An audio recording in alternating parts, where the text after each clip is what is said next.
The rain poured like never before, drumming against the tin roofs of a quiet mechanic shop at the edge of the sleeping city. The night was cold, the kind that bit through clothes and silence alike. Inside the dimly lit garage, Jake Turner, a single father and mechanic, wiped the last bit of grease from his hands. He was exhausted, physically and emotionally. The day had been long, and he still had to make sure his 7-year-old daughter, Lily, had dinner and her homework done before bed. He was about to lock up when headlights sliced through the rain outside. A sleek black car, a luxury model, rolled slowly into the lot, its tires hissing against the puddles. Jake frowned. No one came to his shop this late. The car stopped. For a long moment, no one moved. Then, the driver's door opened, and a woman stepped out, her figure shivering beneath the rain. Even under the dim light, Jake could tell she wasn't from around here. Her clothes screamed wealth, but her expression told another story.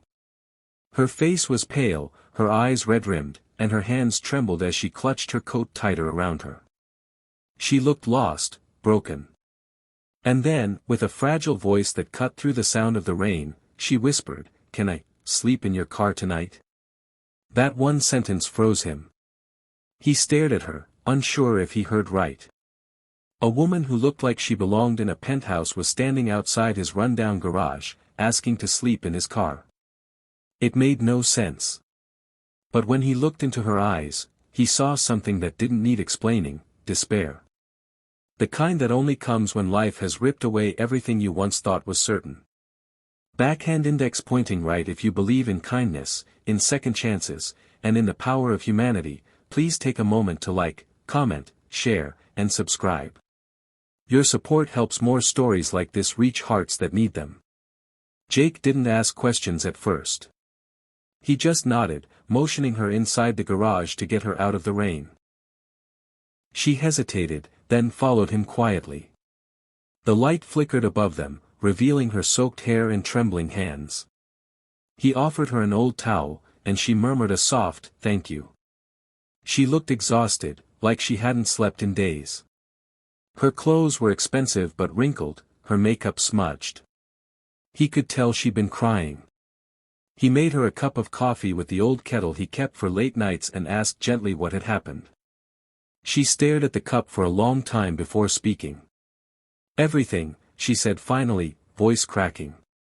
"Everything I built, everyone I trusted, it's all gone." Her name, she said, was Evelyn Hart. The same Evelyn Hart who owned one of the largest tech firms in the city. Jake almost dropped his cup when he realized who she was. Her face had been on business magazines and TV interviews. But now, sitting on a cracked vinyl chair in his dusty garage, she looked nothing like the powerful CEO the world knew. She looked human. Evelyn explained in broken fragments how her company had been betrayed from within. A trusted partner had stolen her designs, emptied accounts, and framed her for financial misconduct. Overnight, her empire had collapsed. The media tore her apart. Her board members abandoned her. She had no family left, no friends she could trust. That night, she'd driven aimlessly through the storm until her car ran out of fuel near his garage. She didn't want to go home, because she no longer had one. Jake listened quietly, his heart heavy. He knew what it felt like to lose everything. Years ago, his wife had died in a car accident, leaving him alone with a baby girl and a mountain of debt. He'd clawed his way back, one repair job at a time. So, he understood pain, and he recognized it now, raw and real, in this stranger's trembling hands. Without saying much, he handed her a blanket and told her she could stay inside the office instead of sleeping in the car. She refused at first, too proud maybe, but exhaustion won. She curled up on the small couch, whispering a thank you before drifting into uneasy sleep. Jake stood there for a moment, watching her, this woman who had once commanded boardrooms, now sleeping in his tiny garage like a lost soul seeking refuge. Over the next few days, the rain didn't stop. Evelyn stayed quietly, helping where she could, sweeping the floor, making coffee, even handing him tools while he worked.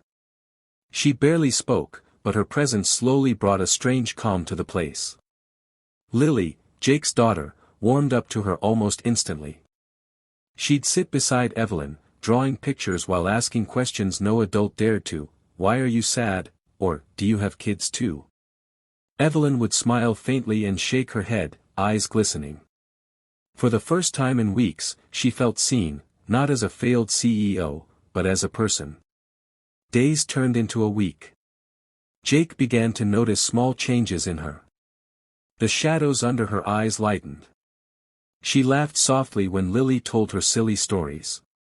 And once, when Jake's car lift jammed, Evelyn helped him fix it, her mind still sharp, her hand steady despite everything she'd lost. He was quietly impressed. But reality always comes knocking. One morning, Evelyn received a call, her lawyer. He told her the man who betrayed her was close to finalizing a deal using her stolen designs. If she didn't act soon, she'd lose everything forever. But she had no office, no team, and no money to fight back. She sat outside the garage, staring at the wet pavement, defeated. Jake joined her silently.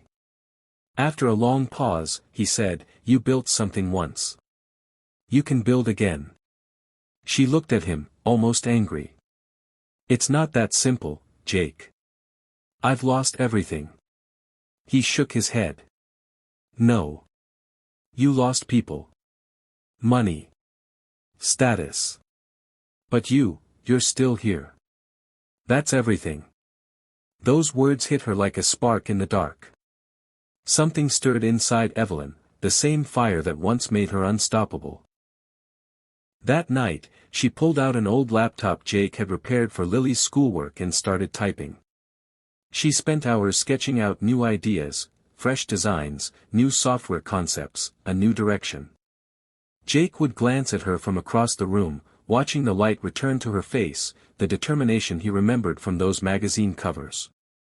Slowly, hope began to grow again in both their lives. Evelyn helped Jake improve his business, redesigning his garage logo, making him a small website that started bringing in more local clients. In return, Jake helped her regain confidence, reminding her that success wasn't measured by skyscrapers, but by standing back up when life crushes you. They became unlikely friends, bound by shared scars.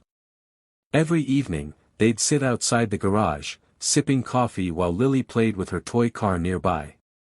The world outside still saw Evelyn Hart as a fallen CEO, but to Jake and Lily, she was simply Eve, the kind, brave woman who refused to give up. Then came the day Evelyn had to make a choice. Her lawyer called again. There was a way to prove her innocence. But it required confronting the man who ruined her and facing the same board that betrayed her. She was terrified. Jake saw it in her eyes that morning as she packed her things. He didn't try to stop her. He just said quietly, "You know where to find home, if you ever need it again."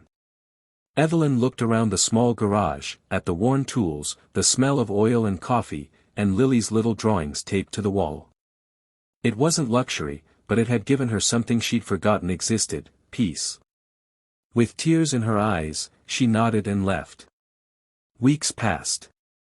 Jake went back to his routine, though the silence felt heavier without her laughter echoing through the garage. Lily missed her too. Then, one morning, a black car pulled up again, but this time, it wasn't broken. Evelyn stepped out, radiant and calm. She'd done it. She'd cleared her name, exposed the betrayal, and rebuilt her reputation. But she didn't come back as the CEO who once ruled the city. She came back as the woman who'd found herself again in the quiet heart of a mechanic's shop. She walked up to Jake, eyes glistening, and said softly, "I wanted to come home." Jake didn't know what to say. He just smiled, his chest tight with emotion. Evelyn handed him an envelope. It was an investment proposal for Turner Auto and Tech, a small but powerful partnership combining his skill and her vision. Together, they'd start something new, a business built not on greed, but on trust, family, and second chances. Months later, the old garage had transformed. It still smelled of oil and metal, but now it hummed with new energy, clean designs, new customers, and laughter. Evelyn worked alongside Jake, sleeves rolled up, no longer the woman hiding behind power or wealth. Lily adored her, calling her Aunt Eve. And Jake, well, he realized that sometimes, the people who walk into your life by accident are the ones who were meant to stay all along. Their bond deepened naturally, not a fairy tale, but something real. They'd both lost everything once, and maybe that's why they valued what they had now even more. When the evenings came, and the golden light spilled through the open garage door, they'd sit side by side watching Lily chase the sunset. Evelyn would sometimes whisper, "Funny how life works, huh?" And Jake would smile, replying, "Yeah." Sometimes, the broken find each other, and fix more than just cars. Backhand index pointing right. If this story touched your heart, please like, share, and subscribe to the channel.